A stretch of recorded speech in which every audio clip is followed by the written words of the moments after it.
Hey there, Dragon Riders and Westerosi history buffs. Welcome back to the channel. Today we're diving deep into House of the Dragon Season 2, Episode 4, aptly titled A Dance of Dragons. Buckle up, because this episode is about to set the realm on fire, literally. Alright, let's start with the elephant. Wait, no, dragon in the room. This episode gave us what we've all been waiting for, an epic dragon battle. But before we get into the nitty-gritty of the aerial combat, let's talk about the build-up and why this battle is so significant.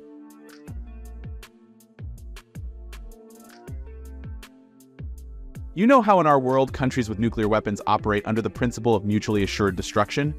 Well, Westeros has its own version of that with dragons. As our girl Rhaenyra put it last week, if dragons begin fighting dragons, we invite our own destruction. Fear of it is in itself a weapon. It's a smart observation, right? The problem is, deterrence only works if everyone plays by the rules. And if there's one thing we've learned from 8 seasons of Game of Thrones and 2 seasons of House of the Dragon, it's that nobody in Westeros plays by the rules for long.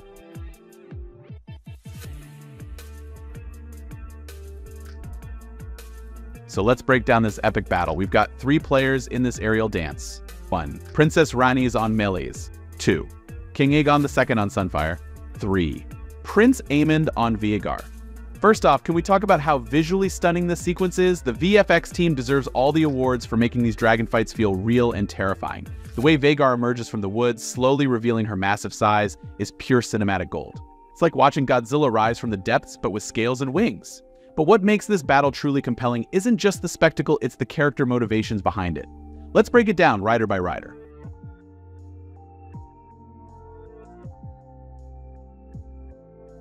Oh, Aemond. Last week we saw him humiliated by his brother in a King's Landing brothel. Now he's out for blood. Possibly his own brothers. Talk about family drama. It's fascinating to see how quickly Aemond's frustration turns into fratricidal thoughts. When Aegon shows up unexpectedly, you can almost see the wheels turning in Aemond's head. Hey, if my idiot brother gets roasted, that puts me next in line for the throne. It's a classic case of opportunistic thinking in the world of Westeros. But here's where it gets interesting. Aemond's plan might have worked if not for good OL Sir Criston Cole. The Kingmaker sees Aemond pursue Sunfire's crash site with sword drawn. Oops. Not so subtle there, buddy.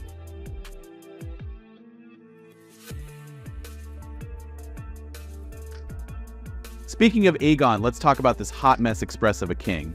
2 episodes ago, he was easily manipulated by Larry Strong into firing Otto Hightower as Hand of the King. You'd think he'd learn from that mistake, right? Wrong. This time, it's his own mother, Alicent, who unknowingly pushes him towards disaster. When she tells him, "You have no idea the sacrifices that were made to put you on that throne," she's not wrong. But Aegon takes this as a challenge rather than a reminder of responsibility. It's a perfect example of how miscommunication and misinterpretation can have dire consequences in this world. Alicent, frustrated by her own recent revelations, inadvertently sends her son to his potential doom.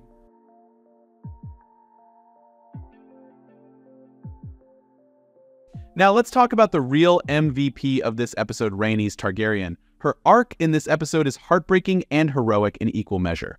Rhaenys has always been the voice of reason, the one who sees the bigger picture, but in a world dominated by men and their egos, her wisdom often falls on deaf ears. When she nominates herself to fly to Rook's Rest instead of Rhaenyra, it's a selfless act of protection. But it's also, tragically, her swan song. The moment when Rhaenys decides to return to the battle, even after initially escaping, is gut-wrenching. Eve Best's performance here is phenomenal. You can see the resignation in her eyes. It's as if she's thinking, well, if this is how it ends, I'm going out on my own terms. This moment harkens back to the end of Season 1, when Rhaenys chose not to burn the Green Council alive. Some viewers criticized that decision, but now we can see it in a new light. Rhaenys, like Rhaenyra and Alicent, was trying to avoid all-out war. But now that the war has begun, she's all in.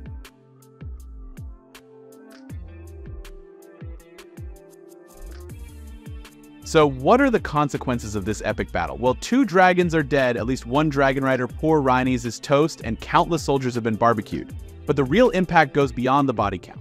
This battle marks the point of no return for the Dance of the Dragons. The nuclear option has been deployed, and there's no putting that genie back in the bottle.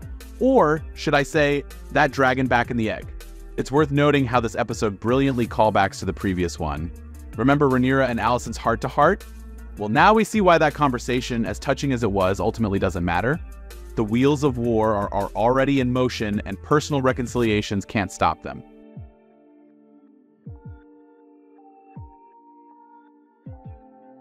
While all this dragon action is going down, we can't forget about our favorite chaotic uncle, Damon Targaryen. His storyline in Harrenhal is giving me serious The Shining vibes, and I am here for it. The visions Damon experiences are a masterclass in psychological horror. We see him confronting shades of his past, including a young Rhaenyra and his second wife, Lena Valyrian. It's a trippy, unsettling sequence that raises more questions than it answers. Is this the curse of Harrenhal at work?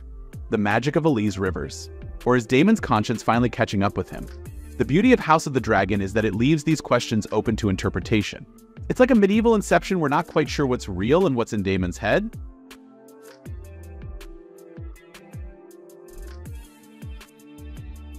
One subtle but important aspect of this episode is the use of High Valyrian.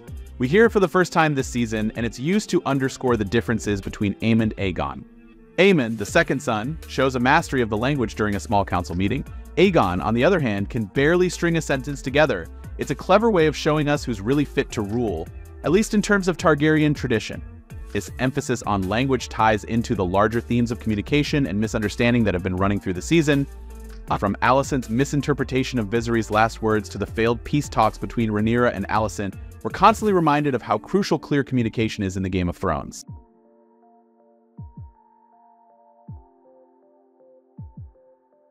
As we zoom out from the individual character arcs and battles, we can see how this episode fits into the larger narrative of House of the Dragon and even the entire AA Song of Ice and Fire saga. The death of the dragons in the Civil War is a metaphor for the decline of the Targaryen dynasty. It's also a precursor to the world we see in Game of Thrones, where dragons are extinct and magic is fading from the world. In a way, this episode is showing us the beginning of the end for the era of dragons. It's a bittersweet realization, knowing that these magnificent creatures are doomed to destroy each other and push their own species to the brink of extinction. A Dance of Dragons is, in my opinion, the best episode of House of the Dragon Season 2 so far. It combines spectacular action with deep character development and thematic richness. The dragon battle at Rook's Rest is a visual feast, but it's the human drama behind it that really makes it compelling. As we move forward in the season, several questions linger. 1. How will Rhaenyra react to the loss of Rhaenys? 2. What's next for Aemon now that his fratricidal tendencies are out in the open? 3. Will Damon's Harrenhal visions have lasting consequences? 4. And most importantly, how many more dragons will fall before this dance is over? What do you think, Dragon Riders? Was this the best episode of the season for you too? Are you Team Black or Team Green at this point? And who do you think will be the next to fall in this deadly dance? Let me know in the comments below, and if you enjoyed this deep dive, don't forget to like, subscribe, and hit that notification bell. You don't want to miss our next analysis of House of the Dragon. Until next time, remember, in the Game of Thrones, you win or you die. Or you get roasted by a dragon. Stay fireproof out there, Westeros watchers.